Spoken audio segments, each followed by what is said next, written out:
Pessoal, então 6 horas e 6 minutos. É um prazer começar então mais uma live apresentada pela F360, área de educação, do qual tenho o privilégio de poder mediar aqui com grandes nomes do varejo e apresentando então cada um deles. Vou começar pelo Alberto Oyama, diretor da ABF, multifranqueado das marcas L'Occitane ao Brasil, Açaí Concept e Static 360.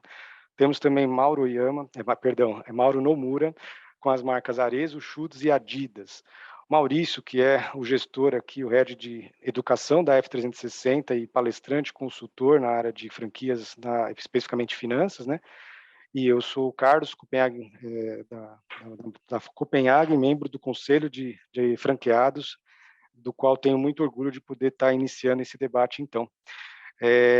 Nós temos, então, pelo menos aí 40, 45 minutos desse bate-papo, e as primeiras temáticas que nos vêm à mente, queria convidar então a todos a poder participar, são aquele tripé DRE, fluxo de caixa e orçamento, que tanto aflige a crescimento de multifranqueados, e principalmente quem está começando agora, né, no ramo de franquias. Então, queria começar com você, Alberto, não apenas pela ordem alfabética, mas por toda a sua experiência aí, né, aquilo que a gente podia entender, então, de conceito de controles, demonstração dos resultados, tal, na sua experiência de várias empresas e vários setores, né? O que você podia começar a contribuir com a gente nesse tão vasto tema, né, que gera tanta importância para a gestão não só do franchising, mas do varejo em geral? Boa noite. Boa noite, Carlos. Obrigado. Boa noite a todos, pessoal. Pessoal, uma pergunta. Eu abri minha câmera, está aparecendo aí, né? O Tá pessoal? sim. Tá bom, muito bom. Então, vamos lá, falar do DRE, fluxo de caixa e orçamento, né? Eu já atuo no franchising há alguns anos, né? E a gente aprendeu a importância de ir lá atrás fazer o DRE.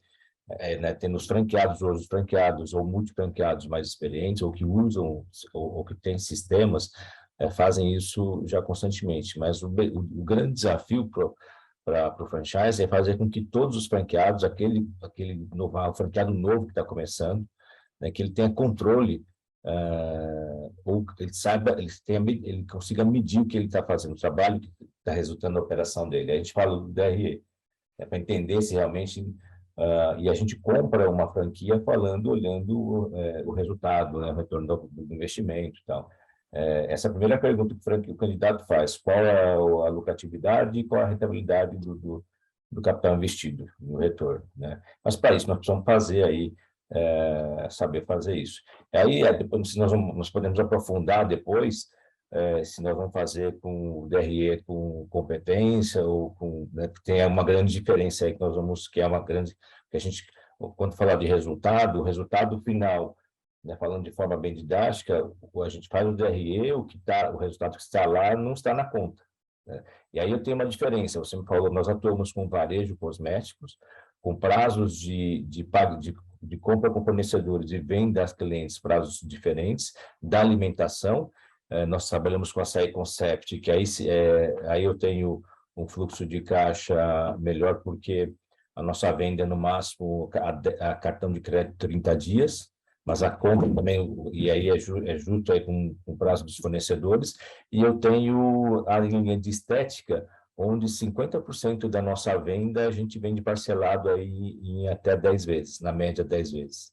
Mas a gente compra produtos aí para pagar em 30 dias.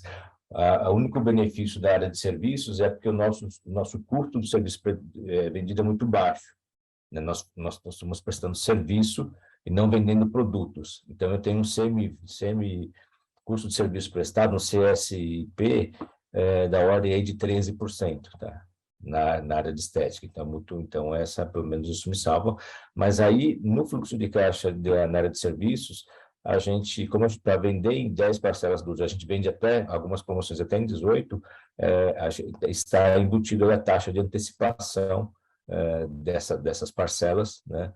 Já no modelo de negócio, para que a gente feche aí o mês, para que tenha um fluxo de caixa aí saudável, mas cabe no nosso modelo de negócio, tá?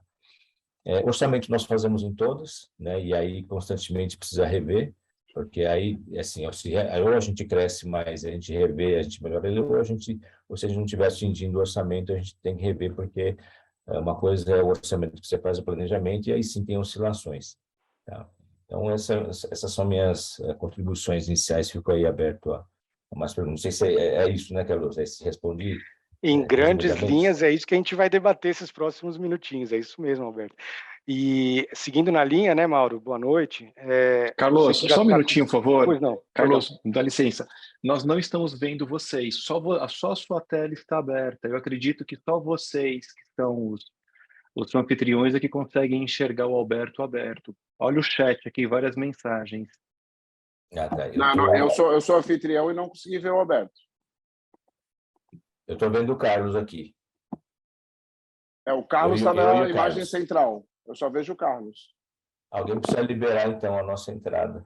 Carlos, Agora sim, vê se melhorou, gente. Então, ó, Agora não estamos vendo você, Carlos, mas estamos vendo o Alberto. entendi. Eu estou vendo todos agora. Estou vendo o Mauro, o Maurício. E O outros Alberto está na participantes. tela. Agora sim, o Alberto Estou está na tela. Tô vendo o Carlos também. Então, quando eu passo a informação para um... Estou vendo o Hind aqui, meu amigo Hind aqui. Fala, Hind. Sim, eu só vejo você, tá, Alberto? Não vejo mais o Carlos, não vejo mais o Mauro, que vai começar a falar agora. Não vejo também, ninguém. eu vejo só o Alberto. Só tá o Alberto agora com a câmera aberta para todos, pessoal. Ó, entendemos o procedimento aqui, pessoal. Pedimos desculpa, isso é o que dá a fazer ao vivo, né? Uma vez que eu estava como host, eu passei agora para que o Mauro seja, o Alberto. E aí agora ele passou a ser. Então, cada anfitrião, na hora que for passar a bola, a gente vai ter que fazer o processo de clicar lá em cima, nos 3 pontinhos, e dar a palavra, fazer com que vire o host. Eu já não tenho mais essa possibilidade, entendeu, Alberto? Mas quem é eu sou o anfitrião, não? Agora você passou a ser. Então, a sugestão, né? Vai com o teu mouse nos 3 pontinhos em cima do Mauro, clicou, e aí você coloca torná-lo hospedeiro, ou host, né, em inglês, né? Aí, ó, temos pessoas Ixi, da o nossa meu aqui não vai dar, audiência. porque no iPad não aparece. Muito bem, ó. Tem que tirar do Focus Mode. Obrigado pela participação, pessoal. ou a gente fica tipo rádio, né? Não tem problema, não. Então, vamos começando para a gente não perder tempo, então, Mauro. Agora eu estou vendo o Mauro, muito bem. Mauro, você que continua crescendo bastante nesse mundo do franchising, né? Falando para a gente um pouquinho, então, ainda na linha do DRE, muitas empresas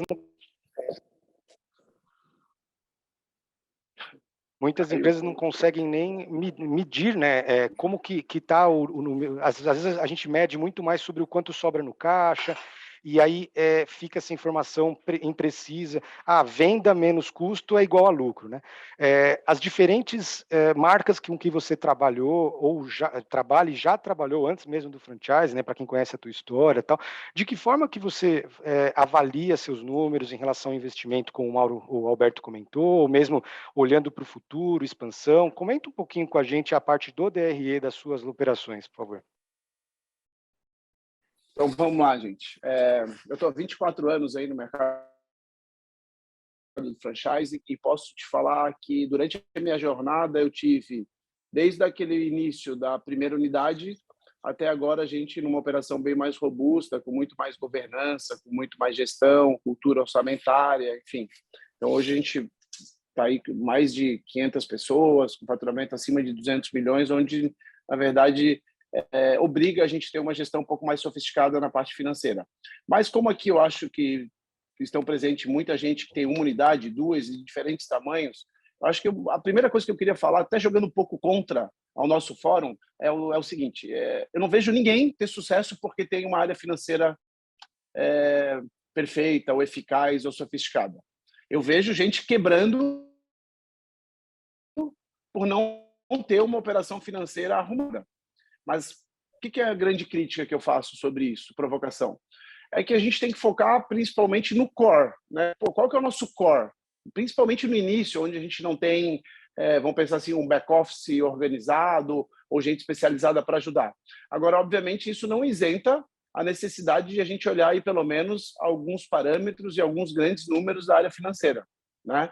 Então, colocando aqui um pouco de exemplo, assim, o Alberto ele deu um pouco de um overview ali de diferentes negócios, mas assim, generalizando de uma forma assim, alimentação não precisa de capital de giro. Então, a gestão do caixa ela é muito mais simples. porque você recebe quase que à vista e paga a prazo. Isto é, basicamente aquela geração operacional de caixa mensal é basicamente o teu resultado, vai ser um pouco para cima e um pouco para baixo. Então, hoje, se eu tivesse uma unidade, eu ia focar no core da operação, ia colocar um olhar um pouco para esse lado da gestão operacional de caixa, que é uma coisa super simples, não precisa sofisticar esses mega sistemas e DRE de competência, faz o que entra e o que sai de dinheiro nas contas, e ali você consegue, pelo menos de uma forma bem aproximada, acompanhar isso. Agora, você tendo negócios um pouco mais complexos, por exemplo, segmento de moda, em outros segmentos são muito sazonais, o que acontece? E é um erro comum que acontece em alguns negócios. Chega em determinadas épocas do ano, o varejista acha que está rico, que o caixa está altíssimo, só que vai vir a pancada, que são as contas a pagar, principalmente do fornecedor. E ali ele acaba se perdendo, porque ele acaba fazendo ou distribuição ou investimentos sem ter um planejamento ou sem ter um overview disso. Entrando pela essa última parte que você me falou, até para dar oportunidade para todo mundo falar, outro paradigma que eu falo muito que o varejo não tem muito olhar, ele olha muito sobre o EBITDA, ou lucro líquido, e pouco sobre TIR, que é a taxa interna de retorno. Então, fazendo uma comparação bem simples, para ficar bem claro, é o seguinte: quando a gente faz um investimento num banco, na XP, no Bradesco, Itaú, a gente fala lá, vou investir 1 milhão, quanto é que eu vou ganhar de remuneração? 100% CDI, 120% CDI, X% pré-fixado, pós-fixado. O investimento é relacionado ao imobilizado. No varejo, o grande erro que eu vejo é que a galera não vê o quanto que imobilizou lá. Ele quer saber quantos por cento sobre a venda. E às vezes pouco importa, porque se a gente falar que o nosso EBITDA 10% é muito ou é pouco, depende. E no varejo todo mundo fala assim, principalmente compra e venda de mercadoria. Você fala assim, se você tem uma EBITDA de 20% é ótimo. Aí segmento de alimentação, se você tem uma EBITDA de 30% é excelente. Mas depende sobre o imobilizado que você botou. Porque vamos pensar o seguinte, se você investir R$0 lá no Itaú, qual que vai ser a remuneração do teu capital? 0. Agora, eu posso sim, de uma forma de empreender, montar um negócio de pé sem botar R$1. É possível. Como? Você vai conseguir diversos incentivos, né? Seja o incentivo de allowance no shopping center, que é a tua marca, aí custeia a tua obra, o teu fornecedor principal, franqueador ou outro, te dá um prazo elástico e o teu PMR, que é o prazo médio de recebimento do teu cliente, é mais curto, e aí te gera um fluxo de caixa negativo. Isso você bota de pé um negócio sem capital de giro. Vou dar um exemplo para vocês que não tem tamanho para botar um negócio de pé sem investir, tá? A AB InBev, todo mundo conhece, né? Brahma, Skol, Budweiser. Na China, ela tem capital de giro negativo. Como que ela conseguiu isso? Ela conseguiu incentivo de impostos, carência de impostos, conseguiu terreno para montar a fábrica e construiu fábrica Build to Suit, onde ela aluga, né? Arruma um parceiro que faz o investimento imobiliário e aluga para ela. E o prazo de insumos que ela tem, pela cultura 3G, é tão elástico que ela ganha um prazo bem alto, que todo mundo quer fornecer para a Ambev, e para os clientes dela ela é um prazo menor. Isto é, ela bota um negócio de pé bilionário sem botar R$1. Então, o que é a grande provocação disso? É que, às vezes, você bota um negócio que te dá pouco dinheiro, mas você botou 0, ou botou quase que nada. Enquanto isso, a gente começa a olhar assim, investimentos altíssimos. Por exemplo, a gente tem loja em Barra Shopping, a gente tem loja em Shopping Eldorado, tudo caríssimo, Center Norte, a gente paga um caminhão de dinheiro em luva, um caminhão de dinheiro em instalações, e aí a TIR, quanto que o nosso capital imobilizado está sendo remunerado? E aí a gente começa a olhar, não é mais interessante. Então essa é a grande provocação que eu faço. Boa reflexão.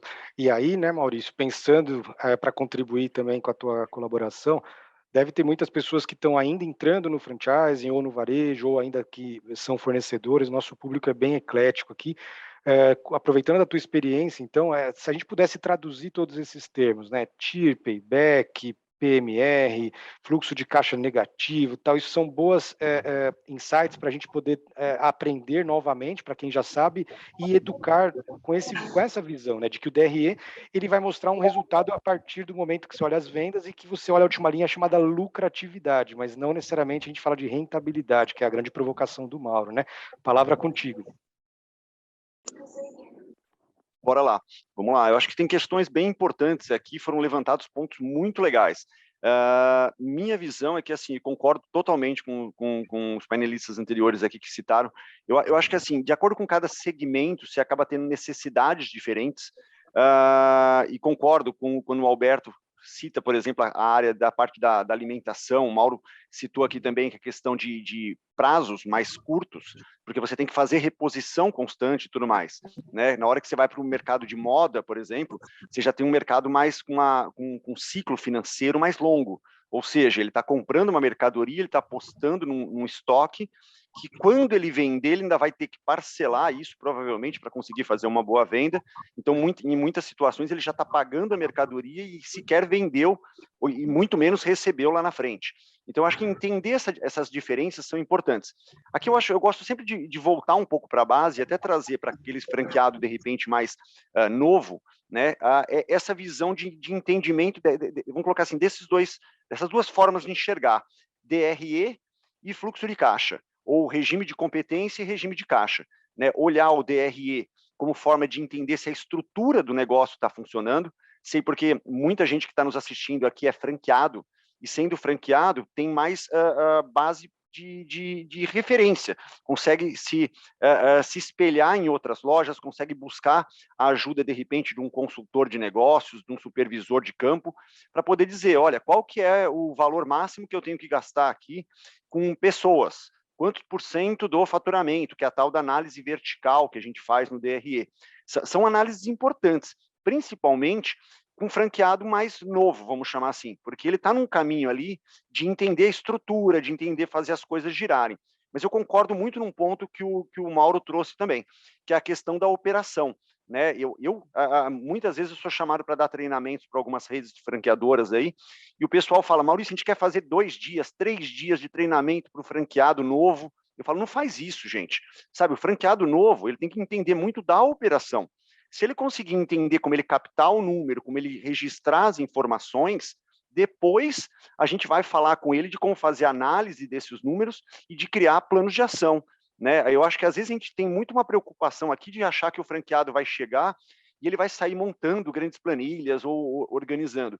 E isso é um ponto até que eu passo de volta para os nossos painelistas aqui e especialistas, porque são franqueados com muitas unidades, de entender um pouco dessa construção, né? Em que momento vocês veem a necessidade mais de um DRE, a necessidade mais de um fluxo de caixa, ou até chegar, que vai ser lá na frente, que a gente vai falar um pouquinho também, até de orçamento. Eu acho que aqui é uma questão, uma reflexão importante também para a gente ter, porque muitas vezes o franqueado, e eu vejo muito, e me corrija se eu estiver errado, muito franqueado, às vezes, só olhar fluxo de caixa, então ele está ali mandando ver no fluxo de caixa, dinheiro entrando, dinheiro saindo, mas ele não sabe se a estrutura de negócio dele está certa. De repente ele está dando desconto demais, de repente ele está lá com algum número fora da curva, como o Mauro citou aqui, de custo de ocupação, por exemplo, está gastando demais proporcional à venda que ele deveria ter, e aí com isso parece que ele está vendendo mais e cada vez falta mais dinheiro lá na conta, né? Por outro lado, olhar só DRE eu também acho um caminho meio míope, porque você está olhando o DRE, a estrutura está legal, mas para onde está indo o dinheiro? O dinheiro está parado em estoque, o dinheiro está ficando em prazo junto a adquirente de cartão, outros caminhos. Então, acho que são reflexões importantes aqui, e eu queria jogar de novo a bola aqui para entender um pouco mais, Carlos. Né? E até você que também é franqueado, em que momento se olha mais que ferramenta, vamos dizer assim, ou que momento se olha mais que indicador, trazendo um pouquinho de volta aí para vocês. Bacana. Eu costumo dizer que um piloto de avião, ele tem um painel de bordo absurdo, com um monte de informações, né?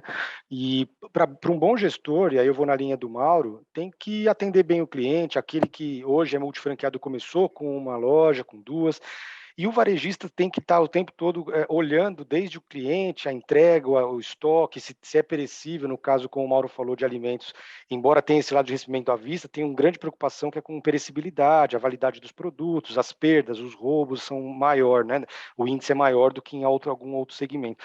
Agora, pensando então nesse painel de bordo, a visão que eu tenho, eu faço sempre alguns paralelos, eu gosto de fazer algumas metáforas.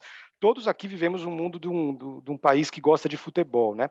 Então, sabe quando você olha lá a tabela do campeonato, você fala, olha, como é que está a classificação do time, né? E aí, se der sorte do time ser utilizar as marcas do Mauro, ele ganha bastante dinheiro. Aí tem que olhar no orçamento do Mauro, se vai para a final, e aí tem que estocar mais a camisa do time A ou do time B, né? Agora, olhando a questão, então, quando você olha a tábua de classificação, é muito fácil você falar quem que é o líder do campeonato, é aquele que tem mais pontos, né? Mas na hora de olhar o DRE linha por linha, onde você olha nas minúcias, você fala assim, poxa, ganhar jogos significa ganhar mais pontos. Opa, então onde que nós estamos errando? Olha, nós estamos perdendo muitos jogos em casa. Ganhar em casa seria o equivalente a vender aquilo que é core business, quer dizer, agora, e ganhar fora de casa é pior ainda, quer dizer, é mais difícil, é vender os produtos que têm uma margem melhor, e é difícil, porque geralmente os vendedores acabam vendendo mais o que é mais simples, tal. Então você começa a fazer correlações de falar, poxa, esse índice de empate está muito fora da curva, seria a gente olhar e falar, olha, o nosso custo está muito alto, está fora, não pode gastar tanto com custo de ocupação, porque empate não ganha pontos, a gente não vai ganhando os campeonatos e tal. Olhar custo fixo seria quanto que nós estamos na retranca, o que está dentro da nossa defesa, quantos gols sofridos. E aí você vai cruzando, tem aquelas análises que o pessoal passa noites de domingo analisando os jogos, então tem a mesma coisa para fazer a comparação com isso, né, nas empresas. Será que se tal vendedor tiver de folga, naquele dia, naquele horário, as nossas vendas caem? Então você tem análises de estoque, análises de qualitativas, de vendas, tal, mas olhando para o financeiro, todas as informações hoje estão disponíveis, todos os sistemas, por mais menos complexos que sejam, desde um Excel, você traz informações relevantes para a sua tomada de decisão. Então, ao meu ver, olhar esse painel de bordo, seja ele olhar fluxo de caixa ou DRE, são informações que precisam estar o tempo todo à mão, por isso que o piloto está tudo à mão, ele olha, ele põe a mão, ele mexe e tal. Então, ter bons relatórios, ter boas fontes de informações fidedignas, ao meu ver, seria a grande sacada, né? E aí eu queria compartilhar de quem tem setores diversos, né? No teu caso, né, Alberto? Vamos começar. Setor alimentício, setor de perfumaria, já passou por outros setores, serviços, de modo geral. Essas análises, quando a gente leva para o financeiro, em tese são as mesmas, quer dizer, na tua visão, obviamente vendas e custos são os principais, mas quais linhas importantes, seja no fluxo ou seja na análise do DRE, você considera como importante no teu negócio? Tá, vamos lá, vamos falar de varejo, né?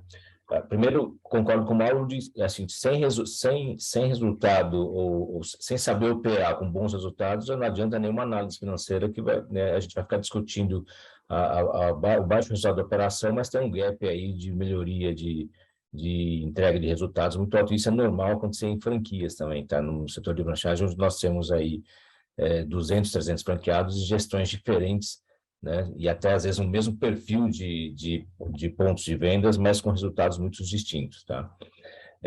No varejo, né, a gente tem o preço de venda tabelado, vamos falar de franquia, né?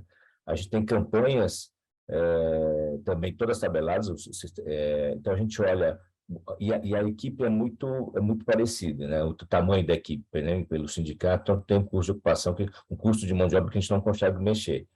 A gente olha muito pelo custo de ocupação, onde o Mauro lhe fala sobre não entrar. Não adianta eu querer entrar no shopping Morumbi, que tem um custo mais alto, melhor eu vender. Então, assim, antes, quando a gente vai fazer um investimento, ou quando a gente vai decidir entrar, o custo de ocupação é determinante até para o resultado futuro do negócio.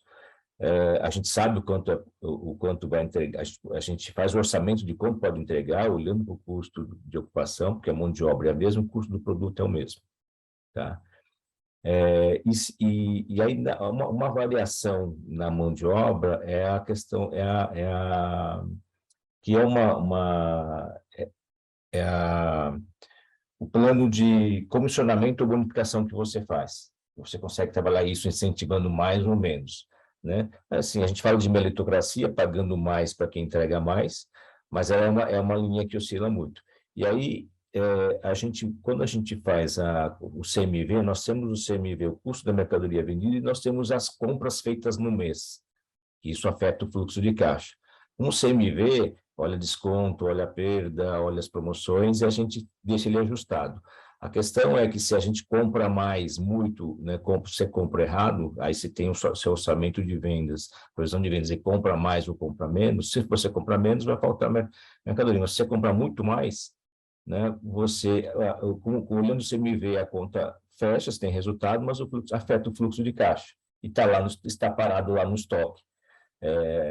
Independente de, eu vou falar mesmo com cosméticos, não tem o vencimento é longo.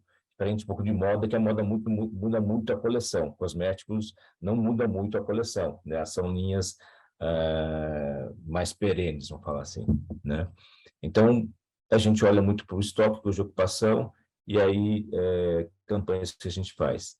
A alimentação tem uma linha, tem agora com o período com o aumento do delivery durante a pandemia, né?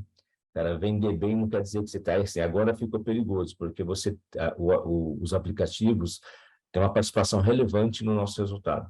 Então, quando você fala de iFood, que é líder no mercado, ele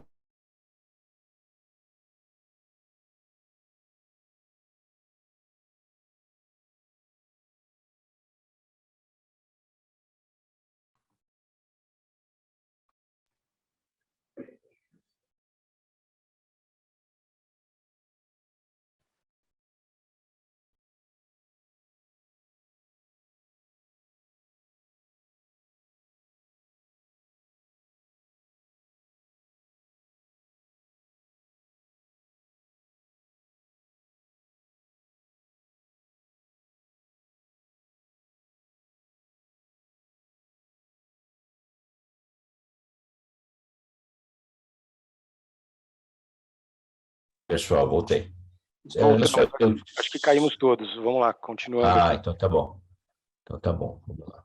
Então, falando de alimentação, tem uma linha muito importante para nós, que é o percentual de venda no delivery. O iFood leva aí, os aplicativos levam 20% no mínimo, tá? Então, vender bem, eu estou vendendo 50% no delivery, 60% no delivery e 40% no balcão. A equação começa a não fechar a conta, né? Não quer dizer que você está vendendo. Então, e durante a pandemia, a gente, sim, chegou a 60% de delivery, 70% de delivery.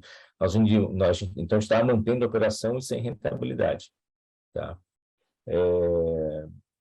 E na alimentação, nós temos também a perda, uma linha importante, que é perda de estoque, né? Porque, sim, vamos falar no nosso caso, você olha o CMV e você tem que fazer uma contagem, a gente faz um levantamento do estoque até com um período mais curto do que o varejo, porque a perda de alimentos é grande, né? Eu corto frutas no dia, cara, não vendeu, você joga fora, né? Então tem a embalagem a questão da embalagem, que nós estamos falando isso para ganhar 1%, 1 ponto percentual no meio, de meio em meio a gente leva em aumento melhor em 1, 2 pontos percentuais. Embalagem é a mesma coisa, tá? Então, vamos falar rapidamente do serviço, né? Serviço, as margens são mais altas, né? E a gente tem que tomar cuidado. A área de serviço, principalmente na área de estética, ela tem feito, é um costume do mercado ter uma tabela cheia e você trabalhar muitos descontos ou combos, né? E a gente aumenta o faturamento rapidinho fazendo grandes promoções. Mas aí você precisa estar sempre olhando a linha final, o quanto essas promoções estão resultando diminuindo o seu resultado. Então, assim, porque é fácil, se eu liberar, a gente dá uma certa liberdade para as gerentes, né, para os gestores das unidades, até quando promoção, mas se você vacilar, ela quer vender e vem vamos falar assim, um combo de depilação a laser que pode custar 5, 6 mil reais, ela dá 50% de desconto. Se você não travar, ela vende 3 mil reais, você fala, porra, vendemos 3 mil reais, não, com 50% de desconto, cara, né? Você está perdendo muita margem. Então, essas são as áreas que a gente fica olhando, não só a venda, mas descontos em serviços, perda de produtos na alimentação e delivery, em alimentação, e produtos à margem de estoque, porque às vezes nós estamos perdendo, o dinheiro está parado ali no estoque. Perfeito, um grande overview. Deixa eu falar, eu queria fazer uma observação. O Mauro, eu entendo a questão do investimento, mas no franchise, eu queria ter uma Adidas para o pessoal pagar a gente para receber lá um do shopping e a Adidas me vender 10 vezes.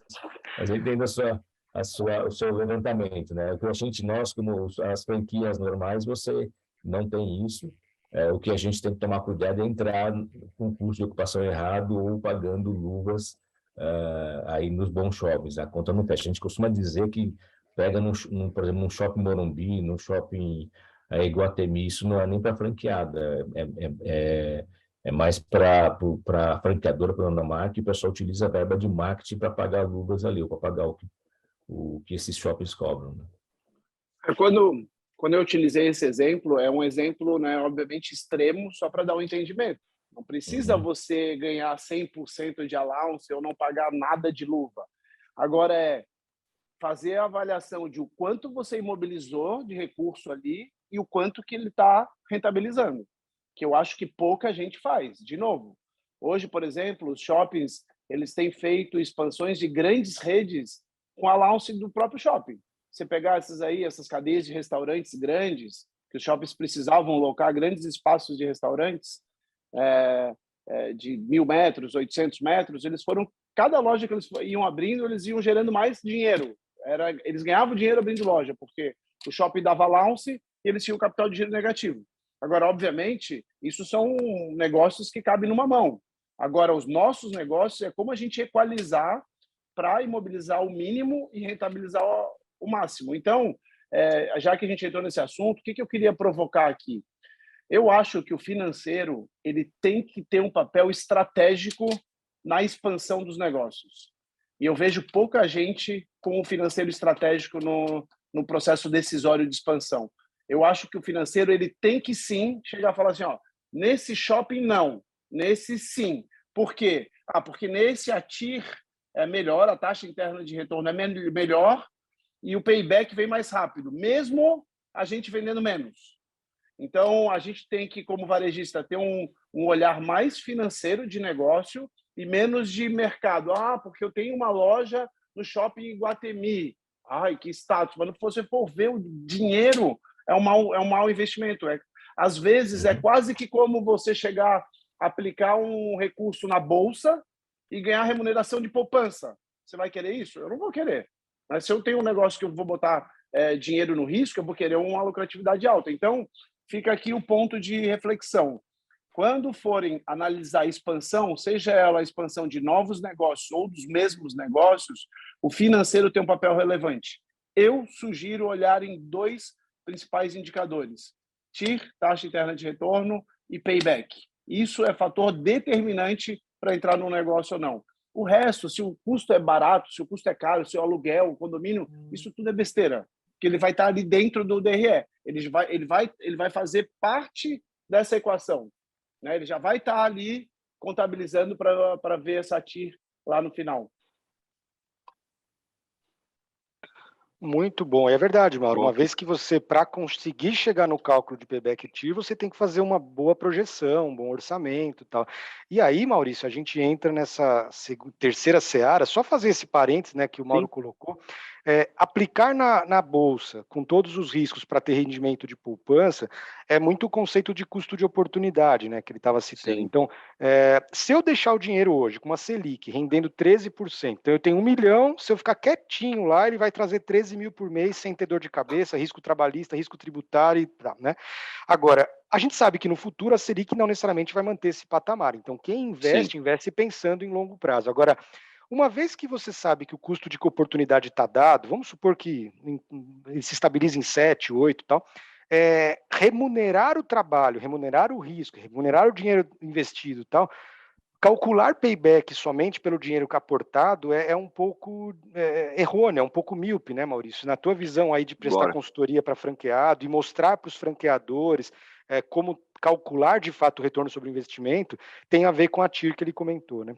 Legal. Deixa eu até trazer uma base que eu acho que é muito legal, porque quando a gente fala, por exemplo, eu não sei se todo mundo tem um entendimento dessas palavrinhas, desses indicadores aí, né? Quando a gente fala de TIR, de valor presente líquido, que seria uma forma de estimar aqui, sei lá, um payback, ou como alguns chamam aqui, um payback descontado, que é um payback usando inflação. Né? Só para poder explicar melhor, eu vejo muita gente que tem aquele cálculo padrão. Então, vou fazer uma conta aqui bem básica para todo mundo poder entender o meu racional aqui. Vamos supor que eu tenho uma loja onde o investimento foi de 500 mil e eu estou tendo um retorno médio ali na loja. Quando eu falo retorno médio, é lucro operacional, tá? Resultado operacional da minha operação de 20 mil. Pronto, estou chutando um número partindo do princípio que nada é constante, né? Eu vou ter esse número como média. Eu sei que em alguns meses eu posso ter um resultado melhor, em outros meses um resultado pior, mas só para cálculo aqui. Fiz essa projeção e em cima disso eu vou fazer uma conta básica, que é o que a gente aprendeu em qualquer lugar e é o que se vende também dentro das franqueadoras muitas vezes. Pô, você está fazendo um investimento de 500 mil e você vai ter um retorno de 20 mil ao mês, que seja, você vai fazer a conta e vai dividir 500 mil por 20 mil, você vai falar, esse negócio se paga em 25 meses. Na teoria ou no cálculo ali, tá certo, matemática não mente, só que tem uma coisa que a gente tem que lembrar.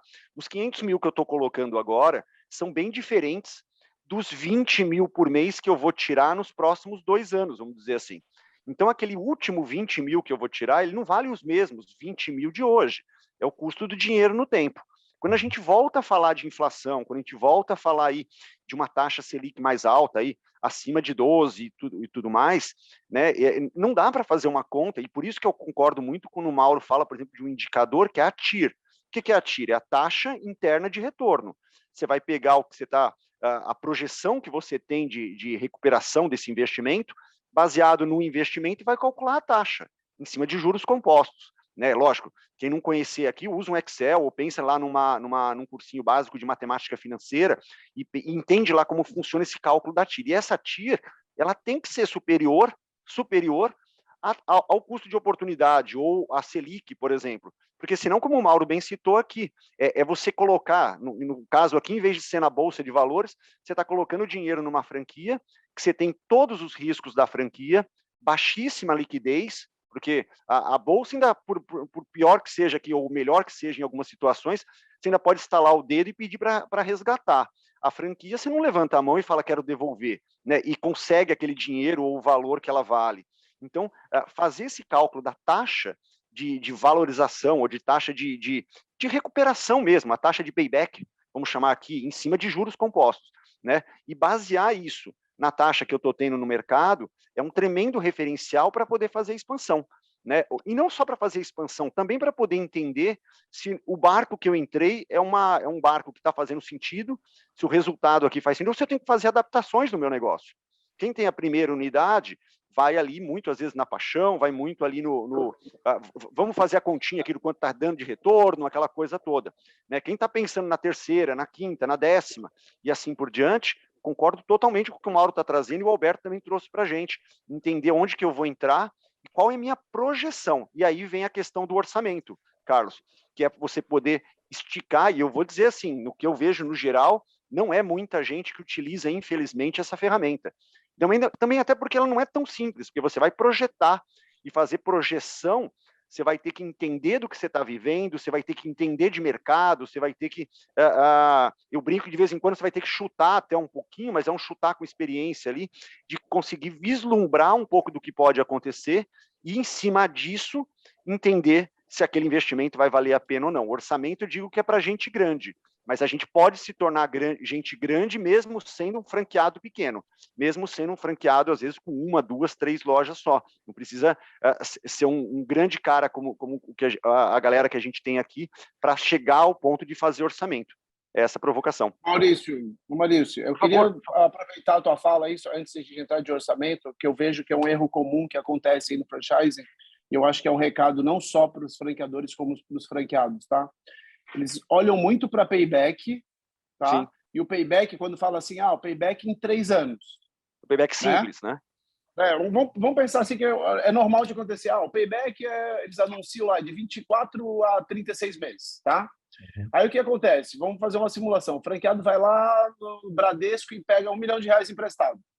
Pô, meu payback é de 24 a 36, Bradesco me dá em 3 anos aí que eu vou pagar. Só que quando você olha o payback de 24 a 36, não quer dizer que ele é flat. Ele, às vezes, no primeiro ano não dá nada, no segundo ano dá um pouquinho e vem tudo no terceiro.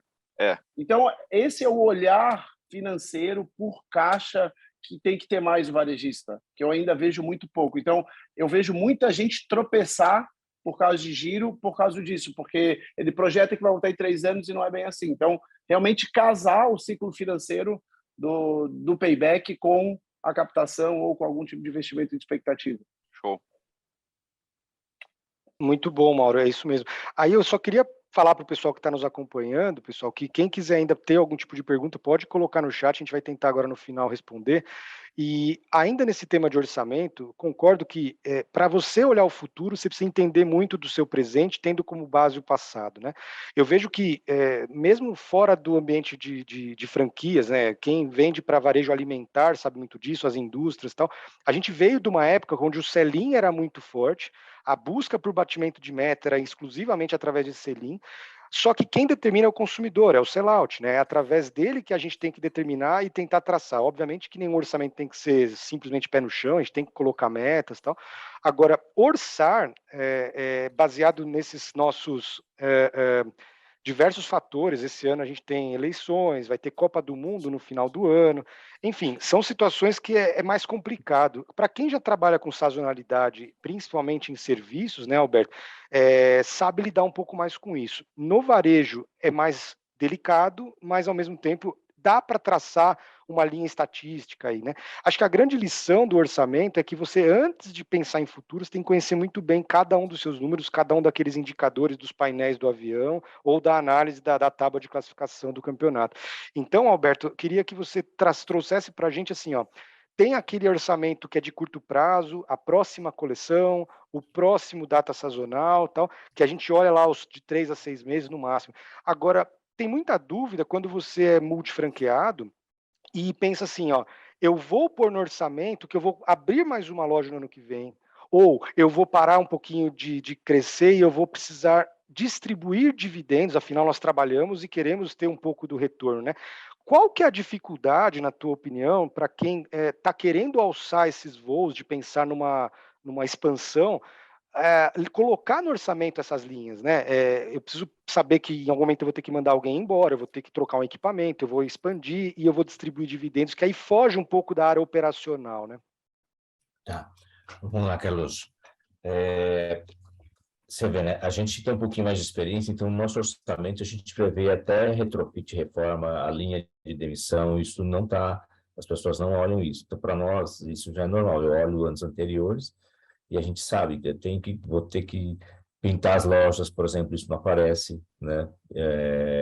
Então, a linha de demissão não aparece, não é todo mundo que olha isso, porque aconteceu de vez em quando. Botar lá a férias 13º de toda a linha, né? Tem gente que não coloca isso. Não, é só em dezembro, e eu pago com que eu quero. Não é tão simples assim. Mas a gente faz o orçamento de todas as operações, a gente projeta com números olhando o passado, a gente troca muito com a rede e com a marca para entender se o nosso orçamento, tentar acertar o orçamento para o ano seguinte ou para o período seguinte, ele é um desafio, porque aí você tem a linha dos otimistas, dos pessimistas e os realistas, né? Tem os otimistas, não, vamos vender para caramba, né? E o pessimista. Então tem alguns desafios e a gente fica trocando constantemente com a rede ou com os principais parceiros sobre se o que nós estamos entregando faz sentido. Porque às vezes a gente acha que a gente está indo bem e não estamos indo bem. A rede está indo muito melhor, né? Ou então você acha, então assim, isso, fazer uma comparação não só na nossa rede, e no sistema de franquia fica muito mais fácil, ou quem é varejista, né, participar de associações ou da sua identidade do seu segmento, para entender como é que está indo o seu segmento, é muito importante, não só olhar para dentro e começar a fazer comparativos fora, tá? Porque senão você acha que está indo bem. O maior desafio nosso e a gente fala isso constantemente, tá, mas como é que foi a rede? Tá, mas como é que foi a rede? Às vezes a gente acha que está indo bem e não está indo bem. ou então, sim, nós estamos indo muito bem, né? Então, esses são os desafios. E tentar, para quem vai começar ou entrar num segmento novo, em franquias isso acontece muito, eu acho que essa discussão que nós estamos fazendo aqui, acho até interessante, viu, Maurício, a gente trazer um franqueador para participar, porque né, nós estamos falando de diversos assuntos e a gente precisa que as marcas comece a apresentar para o candidato a franqueado, né? E aí ficaria mais rico a discussão e a gente começa a falar, porque nós estamos discutindo temas com um pouquinho mais de profundidade e que isso nem aparece quando você oferece uma franquia, a gente sabe como é na prática, tá? Que mais, Carlos? Eu te Aí, no respondi. caso, tanto para expansão, se está na sua linha, porque a gente fala muito do lucro operacional e do orçamento da operação, né? Mas olhar e colocar na linha do orçamento distribuição de dividendo, expansão, tal, como que vocês lidam com isso, né? Você e o Mauro. Então, vamos lá. Eu tenho planejamento para cada marca que a gente tem, para os próximos, assim, a curto prazo, orçamento, mas para onde a gente quer chegar, 3 a 5 anos, até os próximos 5 anos. Isso alinhado até com a marca que nós estamos operando. Porque se eu quiser expandir, eu preciso de área para expandir, certo? Então, e aí é um acordo entre sócios, o quanto você vai se distribuir e o quanto você vai reinvestir. Tá? A gente faz isso, né? Quando a gente está sozinho, eu sou o dono sozinho, se eu for sócio majoritário, eu posso até mudar a quanto eu vou distribuir, mas isso está dentro do planejamento. Até quando eu quero chegar, eu tenho o orçamento e o planejamento para os próximos 3 anos, aonde eu quero chegar e o que vai ser necessário. E se distribuindo mais ou menos, a gente vai atingir isso, eu vou ter que, se eu vou acelerar a expansão, se eu vou ter que fazer uma captação, por exemplo, ou buscar sócios. Tá? Então, isso faz parte. E o empreendedor sozinho, a gente sabe como é difícil o cara tomar decisões sozinhas, né? Então, de novo, assim, fazer... E às vezes aparece uma oportunidade para ele expandir, esse é um grande desafio. Tá? Eu já fiz isso no passado, quando eu era pequeno. Puta, eu estou com 2 lojas, apareceu uma puta oportunidade de shopping tal, você não está preparado, você nem esperava essa oportunidade, e como é que você faz para agarrar aquela oportunidade naquele shopping que você queria? Né? O preço o custo até estava bom, mas você não estava preparado para isso. Tem alguns desafios que aparecem, isso não estava no planejamento, apareceu. Isso quando eu tinha 2, 3 anos, 2, 3 unidades ou 4, não fazia esse planejamento, e aparecem oportunidades e você toma algumas decisões aí, às vezes você acerta e às vezes você erra, porque às vezes aquela operação não te retorna. Né? Muito boa, né? Ô, Mauro, e uma dúvida, né? As pessoas cresceram na nossa cultura de que dinheiro emprestado não pode e tal, né? Lidar com o dinheiro de terceiros no teu grupo aí, como você falou de allowance, né, tal, como que você sugeriria para o pessoal que tem hoje poucas unidades, pensando em expansão, a questão do empréstimo bancário, seja com garantias, o que for? Se não olhar a TIR, não pode fazer essa avaliação. Quem vai mandar é a TIR. Então, vamos lá. Se eu captar o dinheiro no banco a 1,5 ao mês, eu tenho que ter uma TIR acima de 1,5 ao mês. Senão, não faz sentido. Se eu capto a 1,5 e a minha TIR é 1,7, eu acho que o meu spread é muito pequeno. Eu não tenho margem de erro. Né? Eu preciso ter uma TIR maior do que isso para ter uma margem de erro que o negócio pode não estar dentro da previsão, dar uma maré contrária, enfim. Então, isso tudo vai depender da TIR projetada para o seu negócio. Eu queria aproveitar isso que o Alberto abordou. 3 pontos eu queria falar. Começando pelo final que ele falou ali, que eu vejo que é uma realidade e é um conflito muito grande aí dos varejistas, franqueados, principalmente em estágios iniciais, é aquela dúvida que ele não sabe onde quer chegar. E eu costumo falar, quando você não sabe onde quer chegar, qualquer caminho serve. Aí é aquele exemplo que o Alberto falou, me ofereceram uma oportunidade única, um cavalo encilhado lá, vai lá o cavalo encilhado para aquele lugar. Aí aparece outro, vai lá para o outro. E eu falo isso com bastante propriedade, porque eu passei por isso e eu fiz isso durante muito tempo. Depois de você feito um planejamento, seja um planejamento estratégico, todo mundo sofistica a ideia. O planejamento estratégico você pode fazer numa caneta, num papel, você e Deus, rezando, se você quiser. Agora, obviamente, se você quiser fazer um planejamento estratégico estruturado, você vai lá e faz um puta planejamento estratégico. Mas quando você define isso, onde você quer chegar, você começa a criar aí uma estrutura de orçamento, porque você sabe onde quer chegar. Então, eu não vou fazer distribuição de lucro durante X tempo, porque eu vou reinvestir no meu negócio, porque eu quero abrir X unidades, e assim por diante. Então, esse é o primeiro ponto que fica aqui, ó. Fazer um planejamento onde você quer chegar. Segundo ponto, todo mundo fala em orçamento. O grande diferencial do orçamento é cultura orçamentária.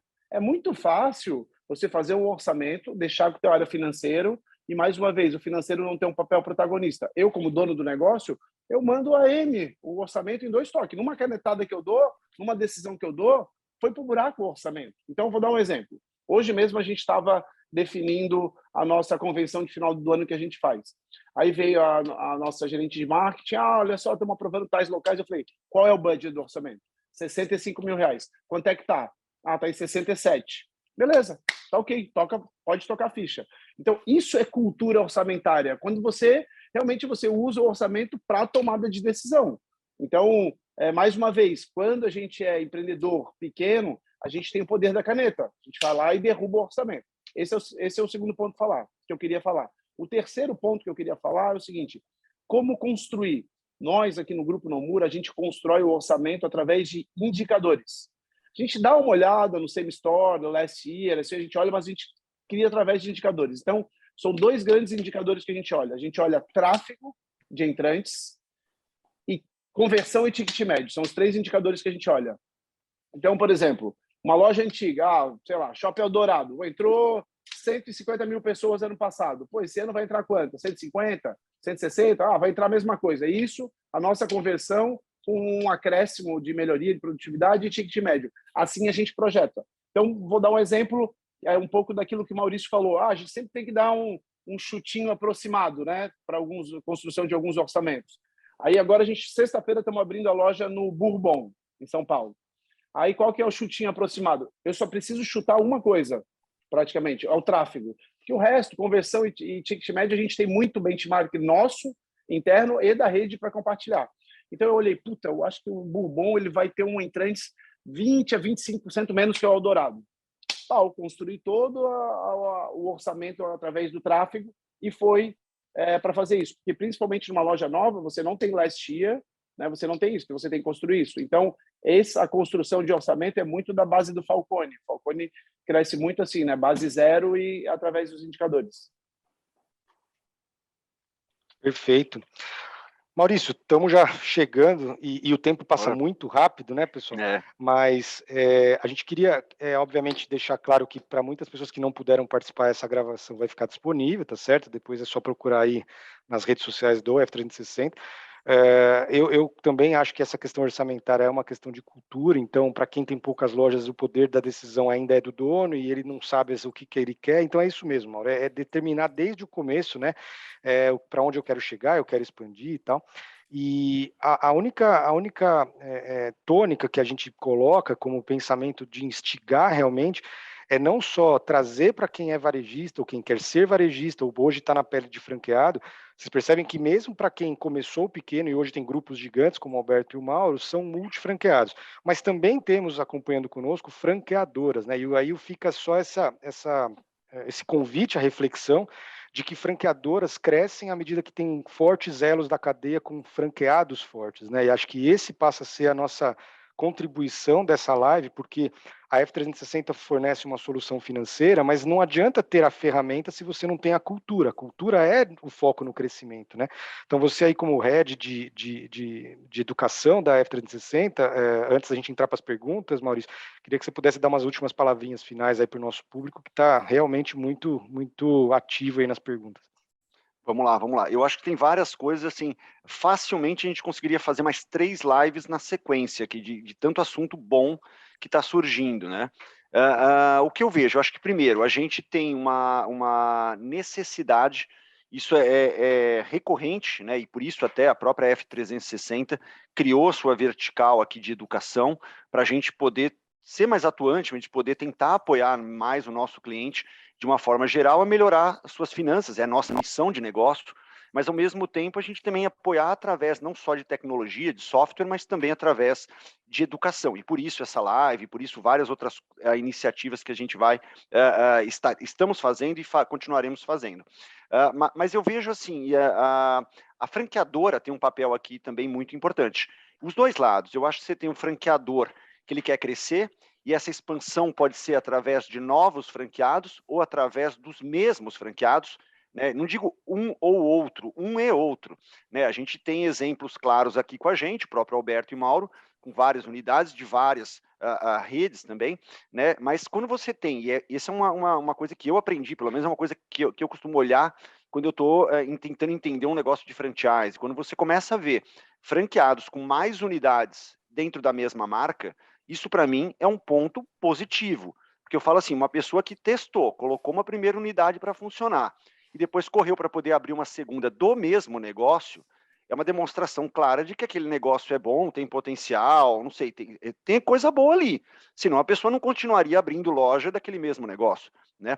Ao mesmo tempo, acho que cabe aqui, mas acho que não nesse momento, para a gente poder falar, talvez a gente possa abrir um outro fórum até, o quanto os franqueadores têm uma visão para isso, para crescimento dos franqueados que já estão na rede.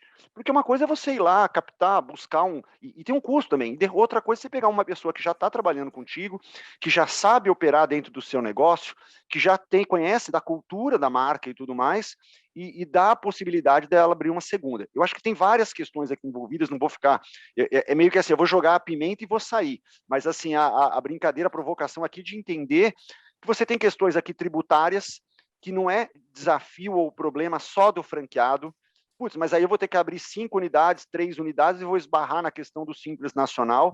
Esse é um problema do sistema de franchising que tem que ser conversado mais, e algumas franqueadoras têm buscado modelos alternativos até para poder viabilizar ou para minimizar o impacto de um franqueado que está crescendo aí com mais unidades dentro da sua própria rede, né? Então, aqui é só como ponto de atenção. E eu acho que um outro lado importantíssimo também para poder pensar aqui é justamente essa questão, como você citou aqui, de uso de ferramenta, de uso de software e tudo mais, né? A gente vê marcas, e eu vou citar aqui mais uma vez, não é apontando o dedo, mas eu digo por trabalhar com educação aí há 23 anos dentro do franchising. Eu chego para fazer projetos dentro de marcas, onde eu chego para o franqueador e falo, vamos lá, vamos fazer um treinamento, então, vamos trabalhar junto contigo aqui.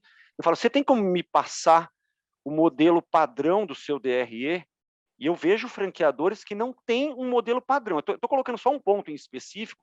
Você fala assim, se o franqueador não estruturou o financeiro para o franqueado vai acabar se virando, ele vai dar o jeito, os pulos dele, e por isso que a gente vê no dia a dia aí, cada franqueado fazendo a sua gestão, às vezes, do seu jeito. E quando a gente vê modelos como o do Mauro, como o do Alberto, de vários outros, eu chamo de super franqueados aqui, isso me orgulha, porque muitos criaram baseados no que a franqueadora apoiou e vem trabalhando junto, mas muitos fizeram por sua conta própria, de montar sua estrutura, de montar seu financeiro, de buscar suas soluções tecnológicas e assim por diante, né, e crescerem junto.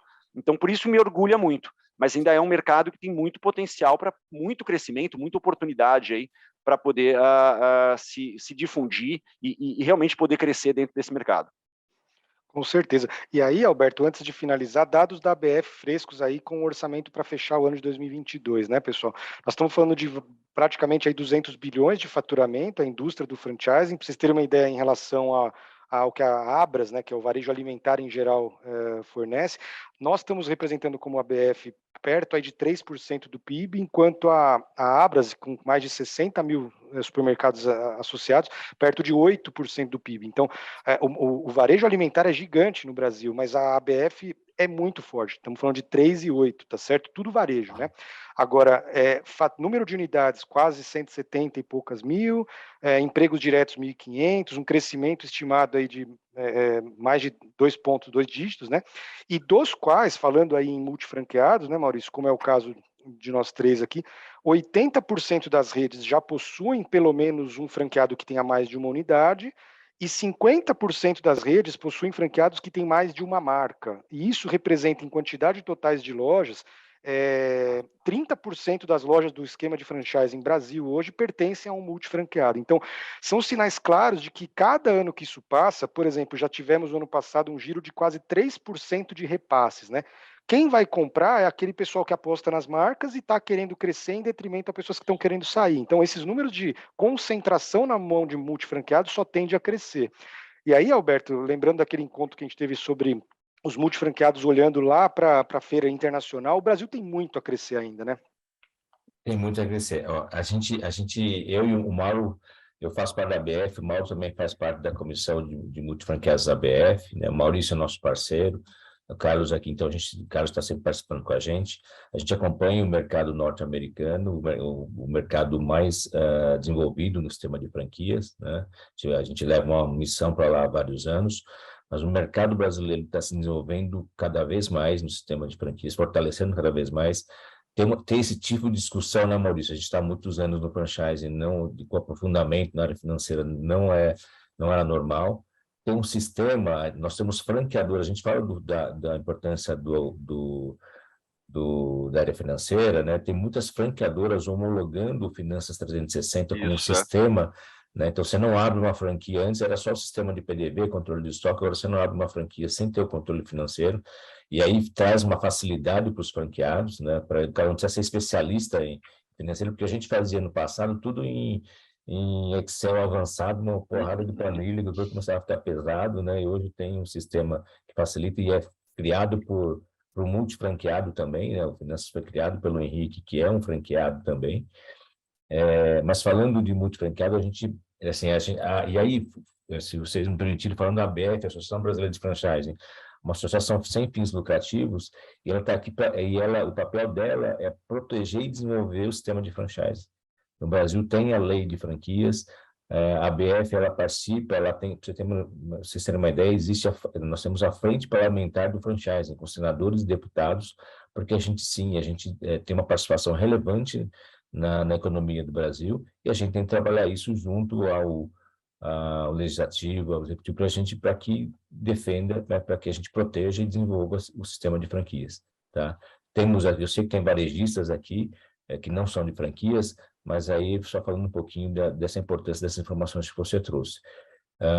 E cada vez mais, aí a gente pega, por exemplo, uma Adidas do Mauro, que a Adidas veio para o Brasil e não era franquia, eles começaram com unidades próprias. Olha o tamanho da empresa, o que é a representatividade da marca, talvez líder mundial, né, nesse segmento de esportes, né, e entrando e transformou em franquia. E aí tem o franqueado, um multifranqueado como o Mauro, né, sendo relevante e fazendo melhor do que quando eram unidades próprias. A gente sabe da história do Mauro, então a importância uma gestão, de uma excelente gestão, de um excelente operador, olhando aqui o perfil do que o Mauro faz, que o Grupo Nomura faz, virou uma referência, né? E aí, com isso, a gente vai trazer mais marcas entrando para o franchise, né? Que poderiam fazer com marcas próprias, e nós temos aí excelentes gestores como o Mauro, né? Então, aí a gente convida, né, Maurício? Quem quiser entrar para o franchising, aproveitar, por favor, entre no site da ABF, né, www.abf.com.br, e nós temos lá mais de 1.500 associados hoje, 1.500 marcas associadas, tá? É isso aí, gente. Muito bom, pessoal. Enquanto a gente vai reunindo aqui rapidamente as perguntas, eu tenho um bate-bola muito rápido, assim. Ô Mauro, para quem está começando agora, aqui a gente tem gente que tem poucas unidades, muitas unidades, membros da franqueadora, enfim, mas gente que ainda não entrou no empreendedorismo. Livro, podcast ou filme que você indica aí, imperdível sobre empreendedorismo, Mauro? O que te fez aguçar a entrada disso? Se você lembrar da sua infância, enfim. Olha, eu não vou dar nenhuma bibliografia, mas vou dar o que eu faria hoje, tá? Primeiramente, entender, se for entrar no franchising, o papel das partes. Eu vejo muita gente entrando no franchising sem entender o básico da relação. Então, desculpa. O básico da relação do franchising é desconstruir, achar que a pessoa é mega empreendedora. O cara que é franqueado hoje, ele é um empreendedor light, eu costumo dizer, porque ele está entrando e adotando um modelo padrão, que quem determinou foi a franqueadora. Então, cabe a ele executar e não contrariar. Então, esse é um primeiro ponto que eu acho que é bem válido. Se colocar num negócio onde tem a match de valores, né, tem a match de cultura com a franqueadora, com a marca, para ver se vai dar certo. Porque eu vejo hoje na franquia, é igual casamento, a pessoa sobe no altar sem pensar, aí depois você vai fazer os acordos, depois de casado. Aí o que acontece? Desanda. Então, eu sugiro acompanhar bem isso, se projetar lá. Eu vejo muita gente entrando no franchising para querer uma renda ou se aposentar. Eu vejo muito funcionário público falar assim, olha, agora eu me aposentei, vou abrir uma franquia.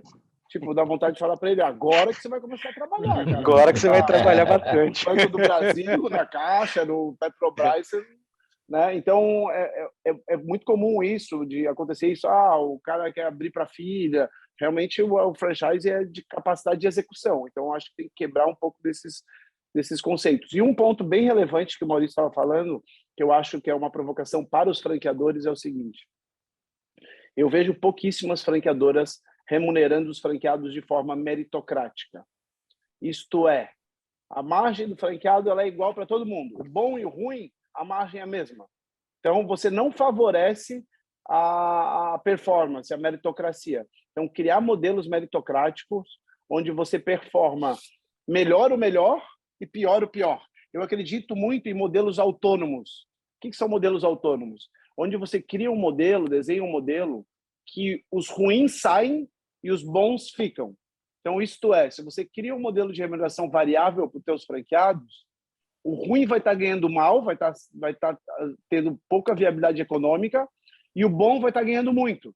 Então, você faz o bom ficar, reinvestir em expansão, em negócio, e o ruim ter o turnover. Então, eu não vejo praticamente nenhum segmento, eu acho que isso é o franchise tem que evoluir muito, essa parte igualitária para todos. Por exemplo, você pega um vendedor da Coca-Cola. Cara, o vendedor da Coca-Cola que vai atender a padaria do Zé da Esquina vai chegar um motoqueiro com palm top.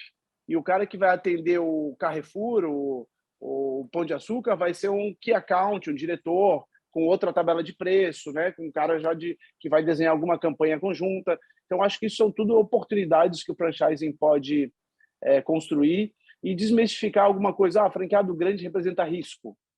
Porque eu dei muita loja para o meu franqueado e ele quebrou.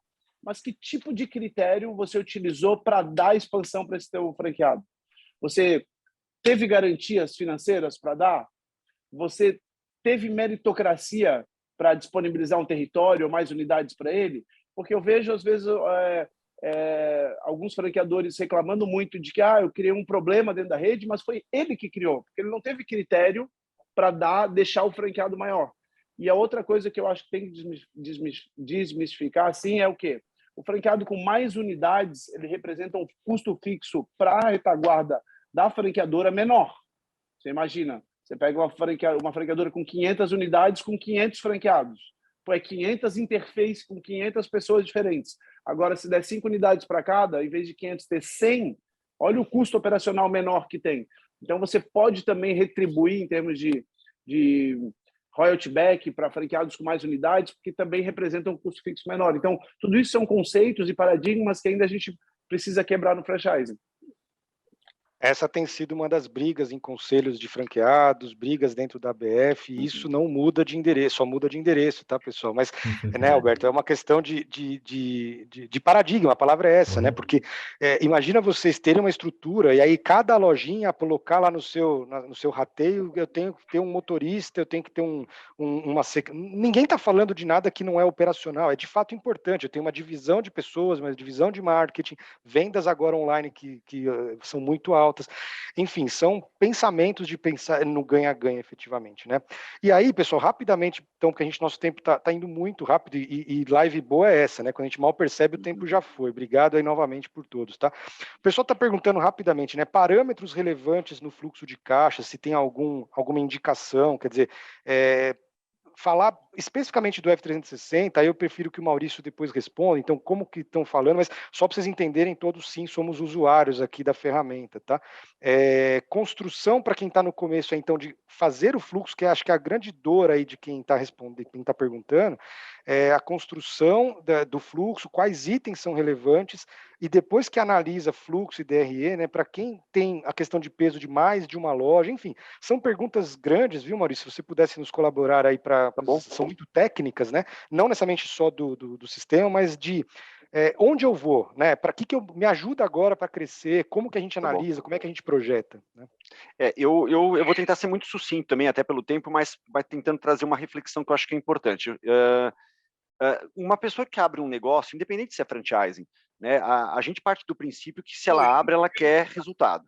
E é muito louco porque a pessoa abre o negócio e parece que ela esquece de perguntar sobre o resultado, né? Eu digo que assim, é um pouco do que o Mauro trouxe também da questão do papel das partes, né? A pessoa abre, ela prefere franquia porque já está padronizado, porque já está ajeitado, porque já existem regras, e ela, a partir do momento que ela assinou o contrato, parece que ela já começa a querer quebrar as regras.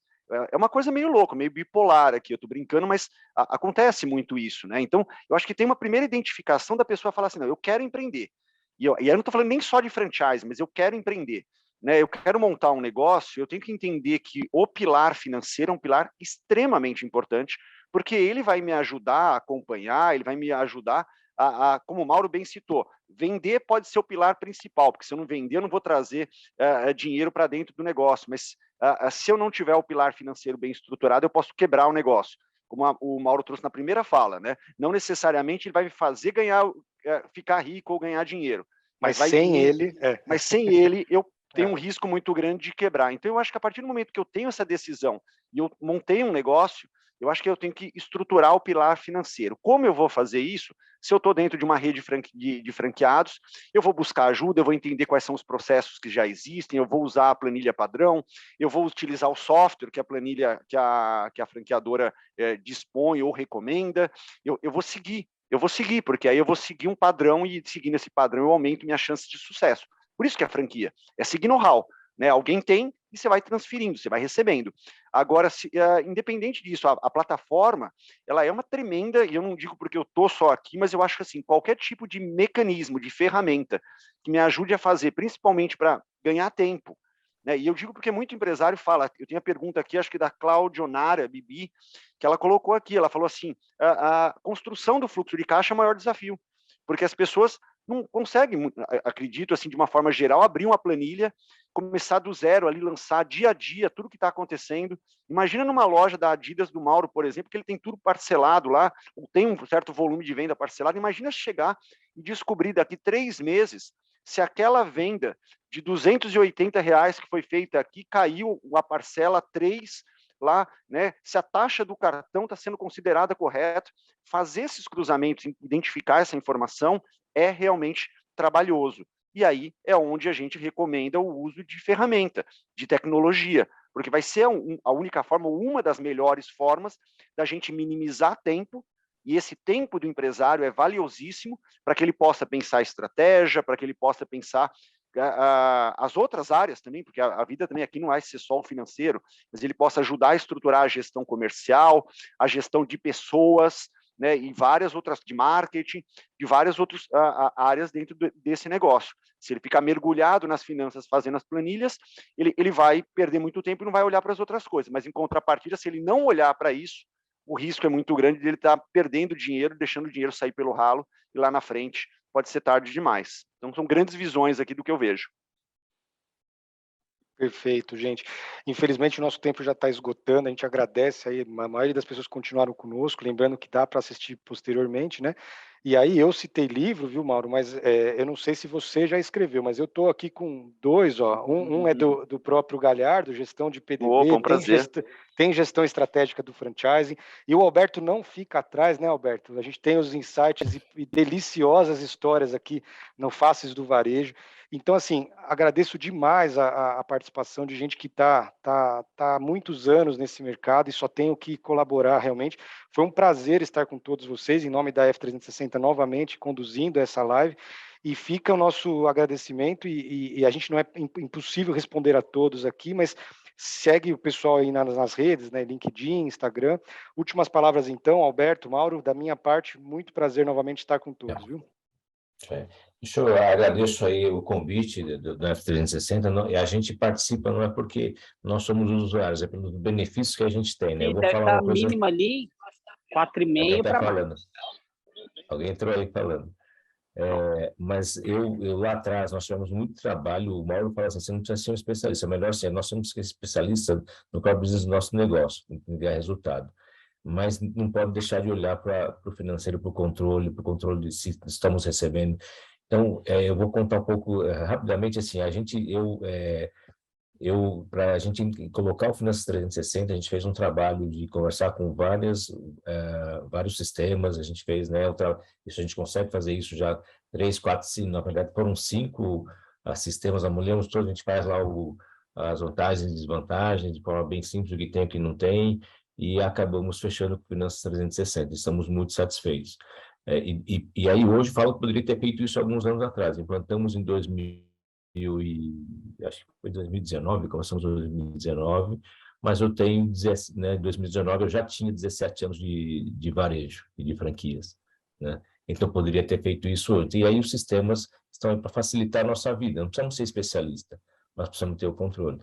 Então eu sugiro para quem não tem, se não seja o Finanças 360 ou não seja, pelo menos tenha, não precisa ser um especialista, torne-se um especialista no seu negócio, como nós estamos discutindo aqui, e no mínimo tenha todos os controles. E se for necessário, né, e para quem, além do sistema, aí você tem que tomar decisões e fazer a avaliação, eventualmente contrata uma consultoria. Não precisa ser uma consultoria, cara, um especialista financeiro para te ajudar. É extremamente importante. Tá? Não fique aderido, assim como não precisa ser especialista, mas tenha auxílio. Tá? É isso que essa mensagem que eu poderia deixar para todos. Tá bom?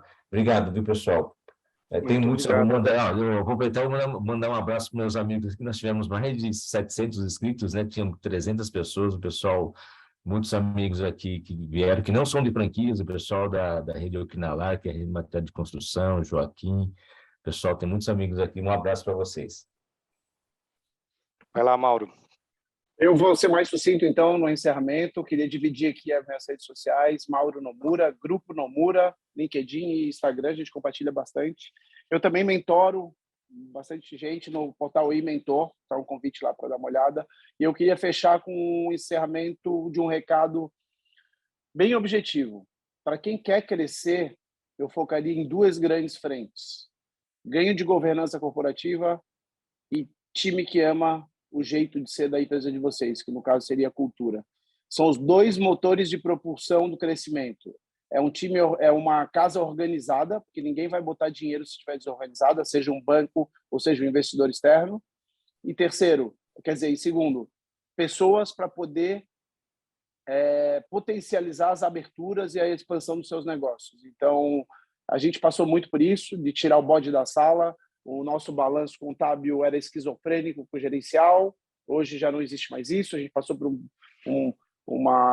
várias consultorias para ajudar, e a gente também evoluiu muito para essa área de humanas, pessoas, porque sem isso não adianta, porque só o dinheiro você não consegue crescer, porque você vai crescer de uma forma desordenada, com gente não alinhada. E só a gente, você não consegue captar recursos se estiver desorganizado. Então, fica aí meu recado final. Obrigado. Obrigado. Vai lá, Maurício. Eu acho que só colocaria, eu reforço os pontos aqui. Vocês podem ver no final aqui, o Alberto fez os agradecimentos, as homenagens e lembrou algumas coisas, e o Mauro trouxe aqui as questões de governança e pessoas.